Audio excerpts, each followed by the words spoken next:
You are listening to the Your Knee, Your Health podcast. I'm your host, Adam Rosen. I'm a fellowship-trained, board-certified orthopedic surgeon who specializes in knee replacement.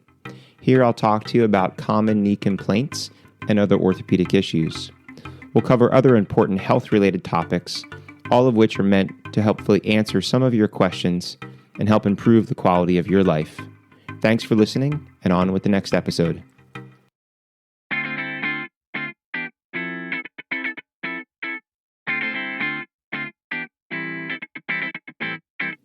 Hello and welcome. My name is Dr. Adam Rosen. I'm an orthopedic surgeon, and you're listening to the Your Knee, Your Health podcast.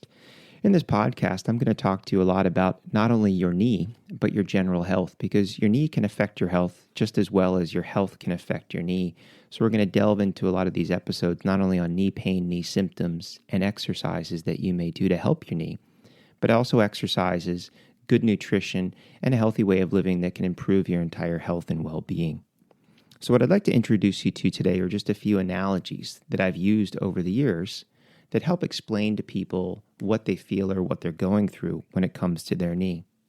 Now, one of the most common fears that I hear from patients is that they're afraid to exercise because they're afraid that they're going to wear out their knee. Now, we are born with a small amount of cartilage in that knee, and that knee should hopefully last our lifetime, but it doesn't in all individuals. There's normal wear and tear.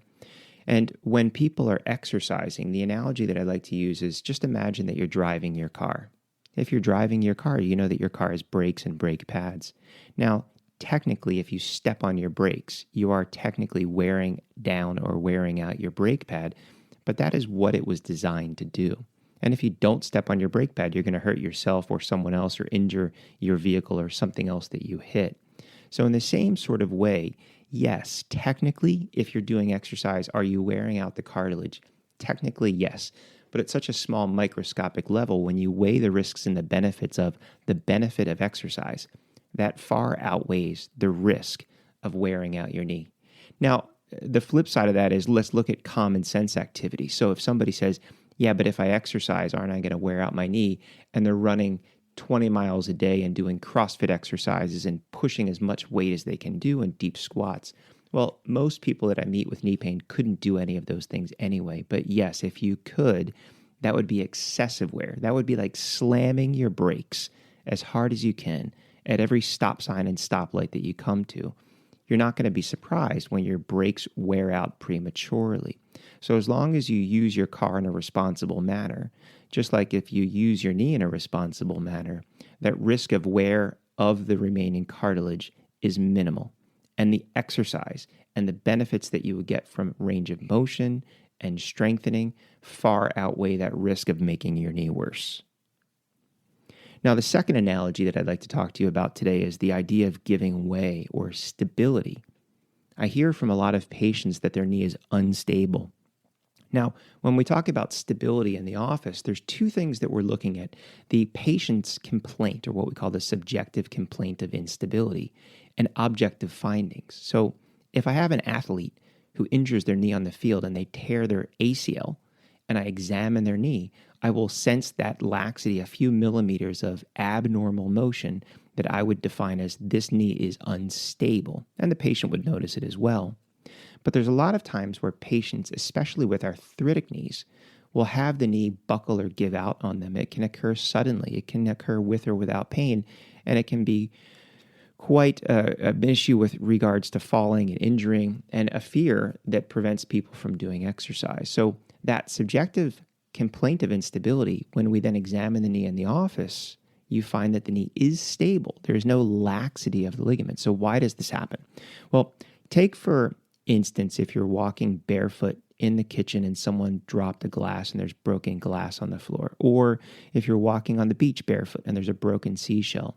So what happens when you step on that broken piece of glass if you're barefoot or that broken seashell? Well, before you can really even register what's happening, that you're stepping on this thing that's sharp, that sharp thing hurts, and this reflex goes up to your brain that you're stepping on something sharp, it's hurting, and it prevents you from firing the muscles in your leg to finish your step and put all of your weight on that foot, and you almost go down, or maybe you do fall. And if somebody is there with you, say they're walking on the beach, or someone's sitting at the kitchen table and they see you go down, they ask you what happened. So your knee itself wasn't unstable, but your leg buckled and gave way because of this reflex loop, because your body felt that pain. And this can happen in an arthritic knee. So if you have areas in the knee where you've lost cartilage and the bone is exposed and the bone is raw, that when you bend and turn and twist a certain way, that area of raw bone is pressing on another area of raw bone. It hurts. And when your body feels that instant of pain, and it can be coming down the stairs or stepping off a curb or even getting out of a chair, what will happen is your body tells your quadriceps muscle, that big thigh muscle, to shut down, because if it squeezes harder, it's going to hurt more. So your knee buckles and gives way. And this is the complaint that a lot of people get, of that sense of instability.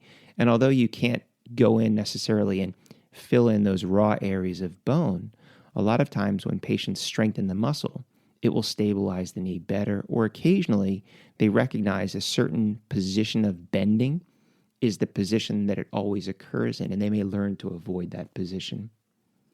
Now, the last analogy that I would like to leave you with today is the idea of how your symptoms relate to the stock market. Now, the stock market, if you look at over 10 to 20 years, it does one thing: it goes up over that 20-year period. And if you look at your knee and arthritis, over time, the arthritis will worsen. It never gets better. Your cartilage never regrows.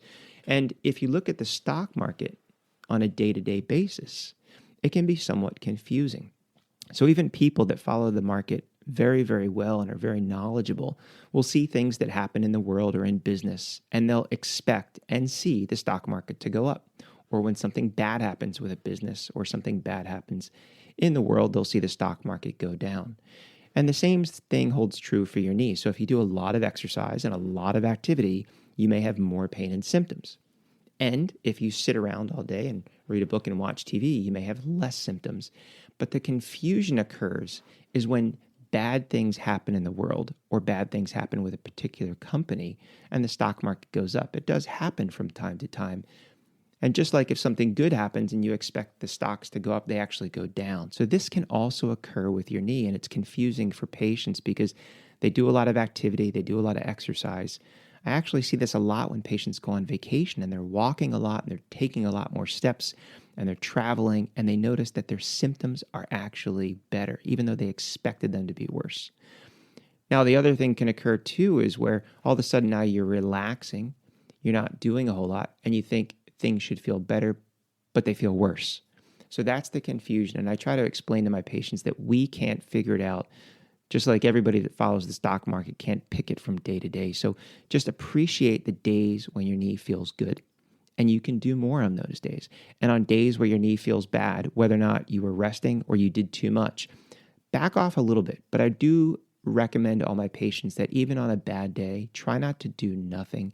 What you may find is a short walk or 5 minutes on a stationary bicycle, loosen up the knee, and it makes that bad day not so bad anymore.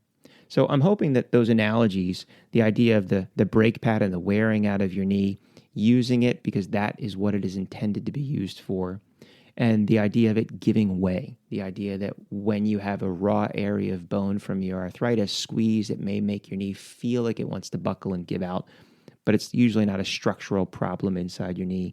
And the idea that you can't always anticipate when your knee is going to feel good and when your knee is going to feel bad. We even see those changes just with weather alone. And I'll hear from patients that say, oh, I always like it when it's dry. The next patient likes it when it's humid. This one likes it when it's cold. That one likes it when it's hot. So you can't always predict exactly how your knee is going to feel on a particular day. The overall important thing, though, is get out there, get moving, keep your knee moving, keep some exercise on a regular basis. It's not only good for your knee, but it's also good for your health. Thanks for listening. You've been listening to the Your Knee, Your Health podcast. I'm Dr. Adam Rosen, and I'll see you next time.